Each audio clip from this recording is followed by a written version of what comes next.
ça. J'ai eu de la chance, c'est ce que je dis, j'ai eu de la chance jusque-là, il faudrait que ma chance elle continue, parce que moi, demain, je meurs, alors hop, buvez un coup à ma santé. Je vais vous servir d'abord un petit café. Oui. Voilà, alors, on va goûter ces douceurs qu'on va rapporter là. Oh, c'est pas, je préfère pas, parce que vous savez, c'est un peu gênant, si c'est pas bon. Elle a un humour fou, elle a un humour fou. Eh bien écoutez, voilà, commençons, honneur aux dames. Voilà, j'ai jamais goûté, hein. Mais c'est très étonnant comment vous êtes, parce que quand quand je vous ai interrogé sur votre période, où vous étiez à Auschwitz, à Birkenau et à Bergen-Belsen, vous avez quand même fait la totale. Hein, ah ben oui, oui. Vous disiez, je m'étais mis absent, j'étais absent, je ne voulais pas réfléchir. J'étais un robot. Et là, au contraire, vous êtes quelqu'un qui réfléchissait beaucoup, qui avait une attitude très ouverte vers la vie, vous n'êtes pas enfermé, vous êtes ouvert. Mais ouvert. Qu'est-ce qui s'est passé entre-temps? Je ne sais pas. Je ne me pose pas de questions, hein. Je suis comme ça, puis c'est tout. Il ne faut pas me poser de questions, je ne réfléchis pas. C'est peut-être ça qui fait que je suis bien.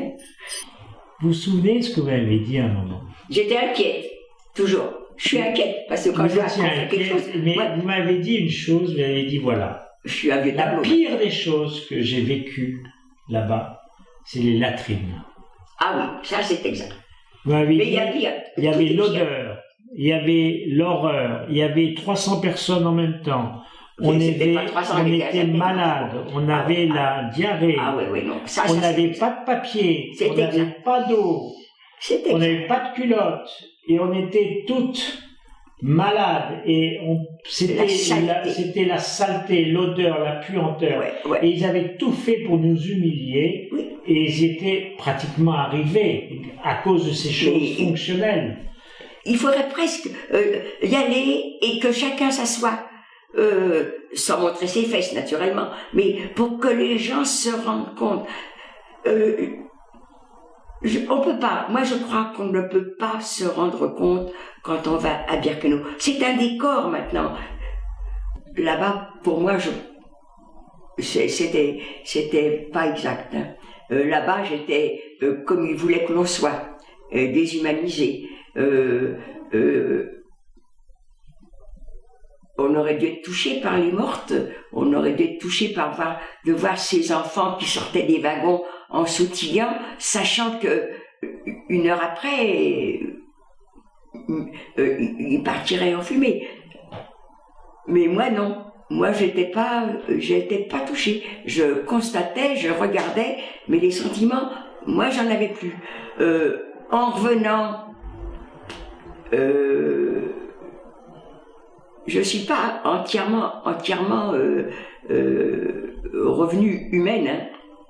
Quand je vous ai accompagné à Birkenau et je vous ai entendu, j'imaginais, il faut dire que l'artiste imagine, oui, c'est ça, oui. J'imaginais, mais je me souvenais de ce que vous m'aviez dit, et vous m'avez mis au défi, vous avez fait un défi ce jour-là. Vous m'avez dit, je voudrais qu'un photographe, un artiste, puisse exprimer ce qu'étaient les latrines. Oui, exact, c'est ça. C'est toujours ce que je dis. Alors, on a fait des vous dessins. m'avez mis au défi. Et alors, vous avez... J'ai mis 1 an. On va le voir, ce tableau. Bah oui, mais... Et je vais vous laisser le regarder. Il est devant vous, je vais vous l'ouvrir. Il est devant vous, là. Mais il est caché. Ah bon? Attendez, il est caché, il est sous la lumière, là. Et je vais rien vous dire. À vous de voir.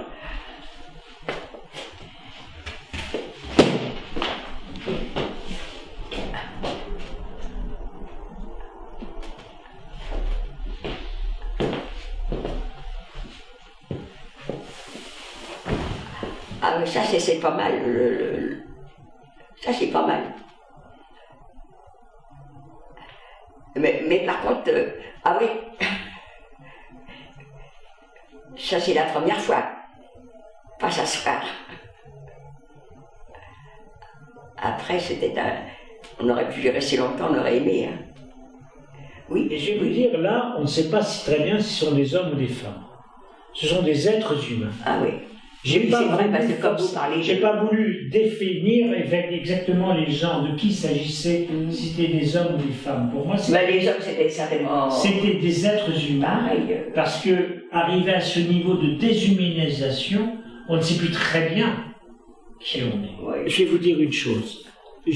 Dans ma carrière de vie, j'étais directeur d'une banque d'affaires, j'ai rencontré des gens très importants, j'ai rencontré John Kennedy, j'ai rencontré des gens très importants. Jamais de toute ma vie, je n'ai rencontré des gens aussi extraordinaires que tous ceux que vous êtes, dont vous. Vous êtes modeste. Vous écoutez pas, vous n'êtes pas forcé d'entendre. Mais